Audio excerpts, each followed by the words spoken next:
Meus queridos, bom dia, boa noite, né? Espero que vocês continuem bem, tá? Bom, a nossa continuidade aqui do nosso tema é falar sobre os trabalhadores. Antes de adentrar novamente aquele último cenário que eu falei a respeito dos trabalhadores sem vínculo empregatício, eu gostaria de alertá-los pelo seguinte. Eu vou mandar a apostila para vocês em seguida, mas nós estamos falando de uma relação de trabalho, né? Porque a relação de emprego é aquela que gera o vínculo empregatício. A relação de trabalho, não. A relação de trabalho é quando, ainda mais chamado lato sensu, é quando nós temos um trabalho prestado para outrem, mas sem o vínculo empregatício.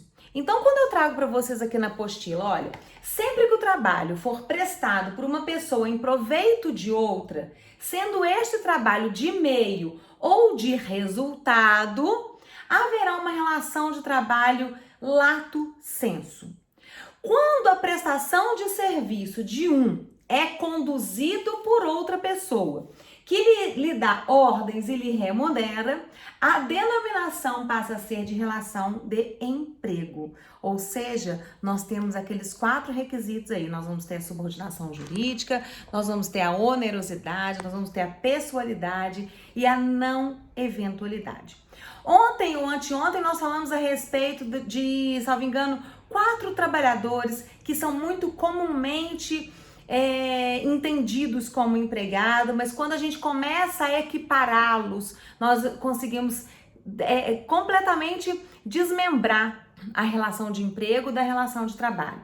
Exemplo, quando eu falei com vocês do autônomo, obviamente, o autônomo ele tem toda a autonomia de sua vontade.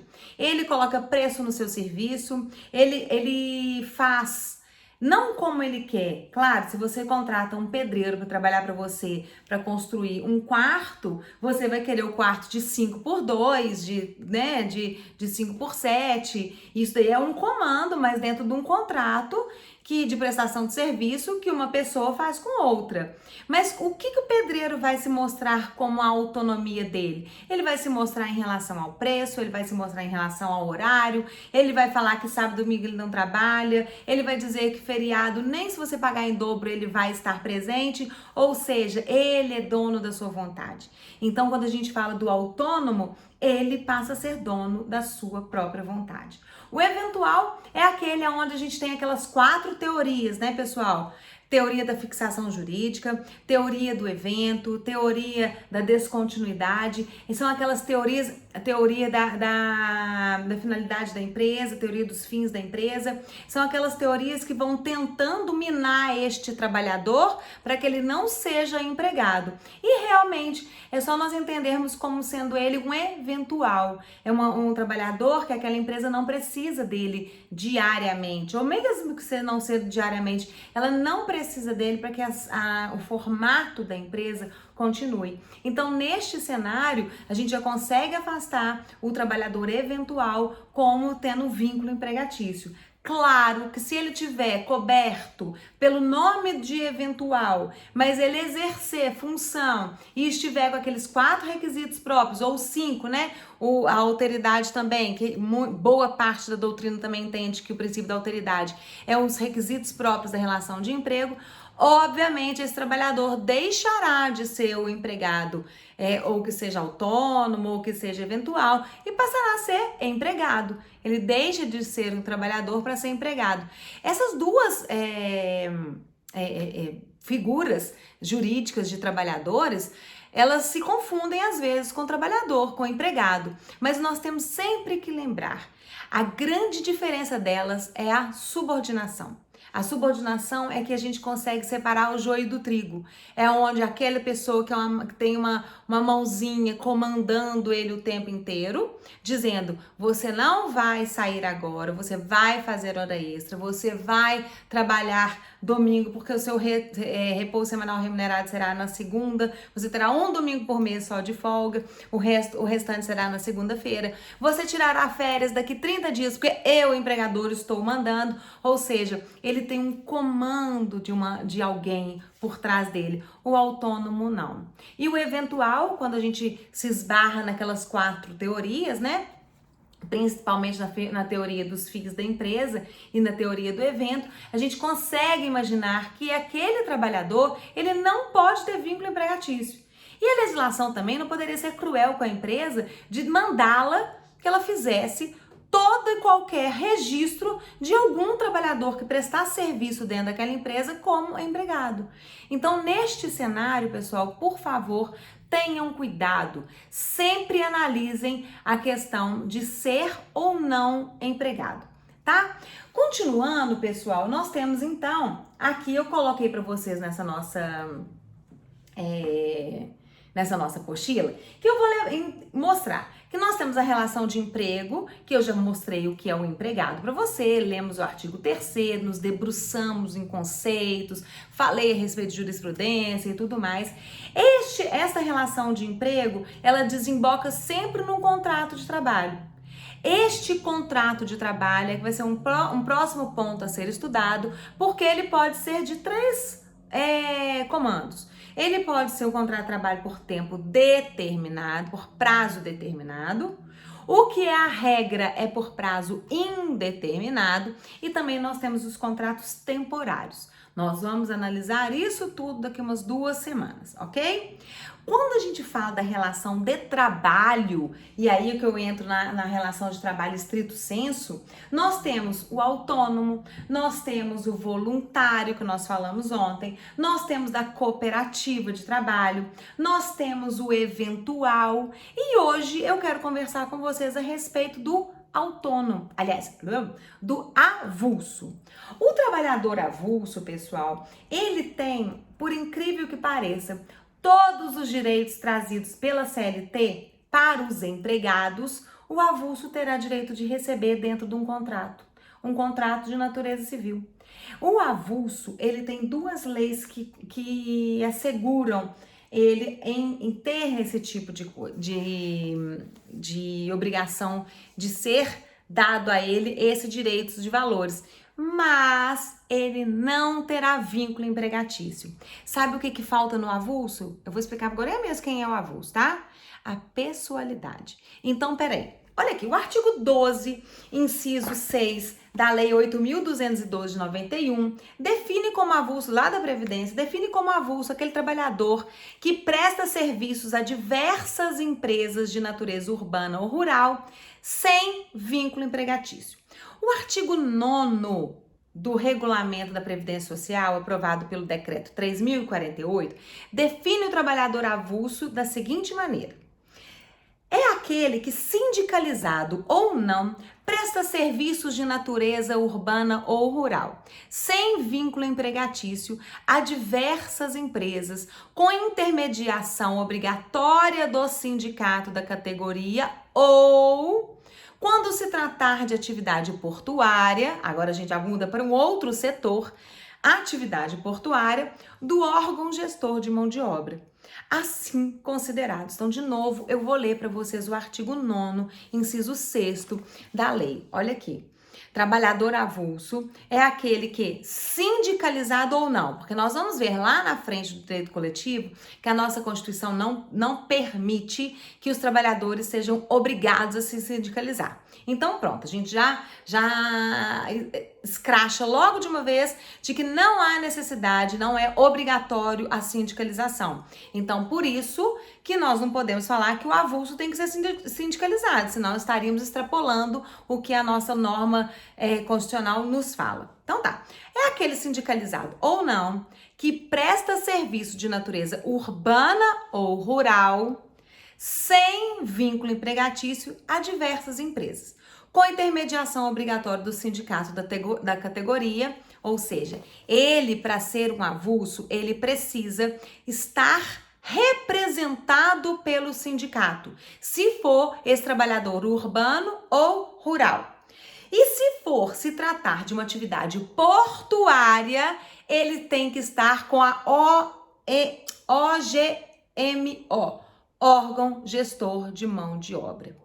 Galera, eu vou ler para vocês aqui o que significa, no que está dizendo assim, o que é considerado pelo artigo 9º, mas quando a gente fala de trabalhador urbano ou rural, vocês lembram dos chapeiros? Vocês já ouviram falar dos chapas?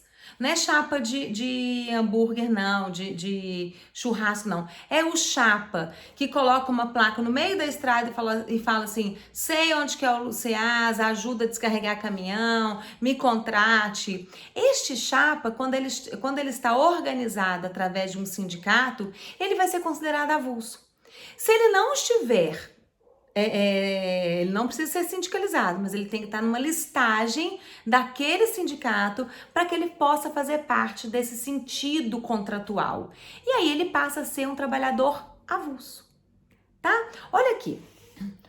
Aí o artigo 9º fala o seguinte: o trabalhador que exerce atividade portuária de capatazia, estiva, conferência e conserto de carga, vigilância de embarcação e de serviços de bloco, o trabalhador de carga e descarga estiva de mercadorias de qualquer natureza, inclusive carvão e minério, o trabalhador em alverenga, que é embarcação para carga e descarga de navios, o amargador de embarcação, o ensacador de café, cacau, sal e similares, o trabalhador na indústria de extração de sal, o carregador de bagagem em porto, o prático de barra em porto, o guindasteiro. 10. O classificador, o movimentador e o empacotador de mercadoria em portos, tá? E aí, o parágrafo 7º desse artigo do artigo 9º, define algumas categorias de trabalhadores avulsos. Ele fala que capatazia é o seguinte: a atividade de movimentação de mercadorias nas instalações de uso público, compreendendo o recebimento, conferência, transporte interno, abertura de volumes.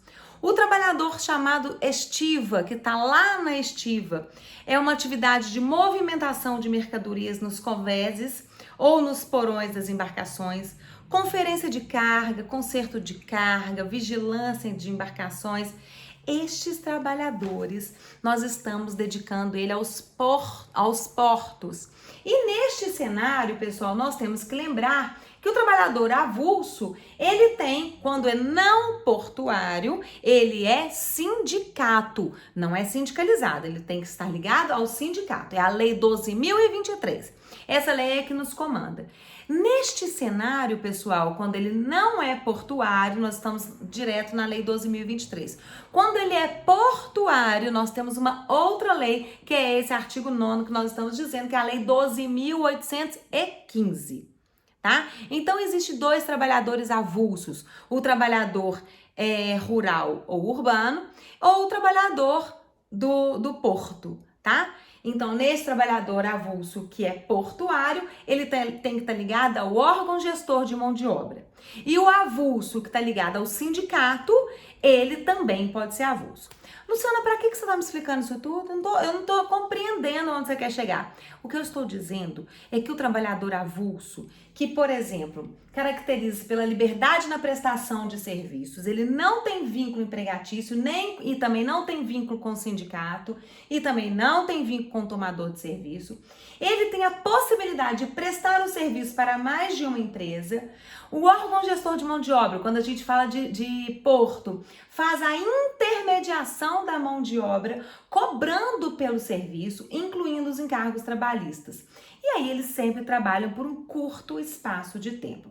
Os direitos conferidos aos avulsos tá aqui, olha só.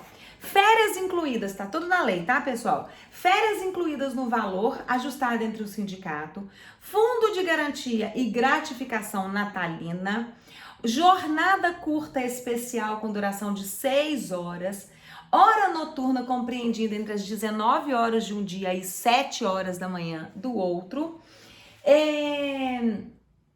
E conclui-se que não há relação de emprego quando se trata de trabalhador avulso por faltar-lhe principalmente a pessoalidade.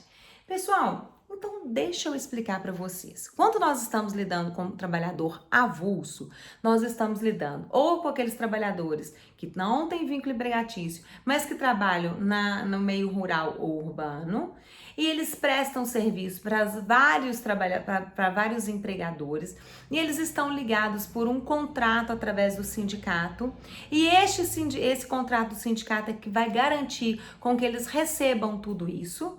E aí a lei obriga que este esse tomador de serviço, quando a gente fala que quem pega o serviço para si, né, que ele não é que pega o serviço para si, a pessoa que está sendo beneficiária daquele trabalho, daquela execução daquele trabalho, ele é o tomador de serviço. O que está executando o trabalho, ele é o prestador de serviço. E neste cenário, quando a gente fala de trabalhador avulso, nós temos esses dois elementos. Nós temos o trabalhador que trabalha avulso, rural ou urbano, que não tem vínculo empregatício, que presta serviço para várias pessoas, e aí ele está ligado diretamente a um sindicato sem necessidade de sindicalizar, e quando está lá no porto, ele tem o direito de estar também sendo representado pelo órgão gestor de mão de obra, que é o OGMO. E aí, lá no porto, ele também terá, dentro do contrato que o órgão gestor de mão de obra firmar com o navio que está chegando, com a empresa do navio que está chegando, ele terá todos esses direitos trazidos para si. Ele vai ter o seu fundo de garantia, ele vai ter o direito não é gozar o período de férias, mas ele vai ter o direito de receber. Então vamos imaginar, um autônomo chega e fala assim, para eu fazer essa casa, esse cômodo, eu vou cobrar R$6.000, tá? Ok. Ali o autônomo, ele mesmo fez um contrato que seja verbal com a outra parte, de construir uma casinha de 2 quartos por R$6.000. O avulso, ele vai aguardar o órgão gestor, vamos colocar lá do porto, ele vai aguardar o órgão gestor de mão de obra, dar a ele a oportunidade de saber qual o navio que está chegando, qual é a embarcação, qual é a bagagem que ele tem que fazer, ou ele tem que consertar o casco, ele tem que instalar na capatazia, ou na estiva, ou na conferência de carga, ou na vigilância das embarcações. Então, esse órgão gestor de mão de obra vai firmar esse contrato para ele vai ser um intermediário. Tanto o sindicato com o avulso urbano e rural, quanto o órgão gestor de mão de obra serão tidos e vistos como intermediários de uma prestação de serviço, ok? Agora, o nosso quinto trabalhador, que infelizmente não tem vínculo empregatício, e a gente chama ele de escraviário, é o estagiário. Desculpa, pessoal, mas tem muita gente que fala, o meu escraviário, brincando, né? Brinca diretamente com o estagiário. Estagiário é uma figura jurídica completamente possível dentro do mundo jurídico, porque eu que já passei, por exemplo, pela graduação, eu fui muito feliz em ter feito meus estágios. Os meus estágios foram muito bem-vindos para a minha profissão hoje em dia. E eu falo com todas as letras, eu não me arrependo um minuto de ter feito estágio, por mais que me chamassem de escraviária. Sabe por quê, pessoal? Porque quando a gente faz um estágio bacana, quando a gente está realmente ligado no ato de ensinar, é muito bom, porque a gente tira proveito, nós escraviários, tiramos proveito dessa situação. Você consegue entender como que é se portar perante de um juiz, como que é fazer uma petição, como que você distribui uma petição, como que você pode, inclusive, as suas vestes, quando você olha para o advogado e fala assim, gente, realmente, olha como é que tá bem vestido. Então, assim, não é que a gente tem que ser ultra mega power, chiquérrima, não, de jeito nenhum, mas você tem que estar um pouco mais assim adequada. Meninas, não coloquem decote muito ousado, porque isso não é legal dentro da justiça. Não fica assim, por mais que às vezes os meninos, né, tem uns olhares diferentes, mas dentro da justiça, tentem utilizar do modo mais formal do mundo, porque é assim que a maioria age, e é assim que as pessoas passam a ser um pouco bem mais, com uma visibilidade melhor, né? Quando a gente fala do estagiário, então, pessoal, nós estamos falando da Lei 11.788. E essa lei é de 2008, trouxe muitas mudanças para o estagiário. Eu vou mudar de vídeo, porque já está chegando em 20 minutos, peraí.